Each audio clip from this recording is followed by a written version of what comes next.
আসসালামু আলাইকুম। আশা করি ভালো আছো। ভর্তি পরীক্ষায় সবার চেয়ে এগিয়ে থাকতে হলে তোমাকে জানতে হবে সঠিক ওয়েতে প্রশ্ন ব্যাংক সলভ করা। আজ তোমাদের কিভাবে প্রশ্ন ব্যাংক সলভ করলে ভর্তি পরীক্ষায় সর্বোচ্চ কমন পাবে এবং একটি ভালো পরীক্ষা দিতে পারবে তা নিয়ে আলোচনা করব। প্রথমে বলি ঢাকা বিশ্ববিদ্যালয়ের কথা। প্রশ্ন ব্যাংক সলভ করার সময় আমরা যে ভুল প্রায় করি তা হলো প্রশ্ন ব্যাংক মুখস্থ করে। মাথায় রাখতে হবে ঢাকা বিশ্ববিদ্যালয়ে কখনো বিগত বছর থেকে প্রশ্ন রিপিট করে না এবং তা করলেও সংখ্যায় খুবই নগণ্য।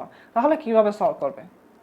প্রশ্ন ব্যাংক সলভ করার সময় তুমি যে বছরে প্রশ্ন সলভ করছো তোমার কাজ হবে সেই বছরে যে টপিক থেকে প্রশ্ন এসেছে সেই টপিকগুলো খাতায় নোট করে ফেলা।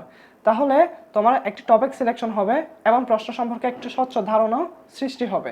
এবং যে টপিকগুলো তুমি খাতায় লিখবে মনে রাখবে সামনে পরীক্ষায় এই টপিকগুলো থেকে প্রশ্ন আসার সম্ভাবনা সর্বোচ্চ। তাহলে এইভাবে যদি তুমি প্রশ্ন ব্যাংক সলভ করো তাহলে তুমি পরীক্ষায় সর্বোচ্চ কমন পাবে, তোমার টপিক সিলেকশন হবে এবং পরীক্ষা সম্পর্কে একটি স্বচ্ছ ধারণাও সৃষ্টি হবে এবং তোমার মধ্যে একটি আত্মবিশ্বাসও বৃদ্ধি পাবে।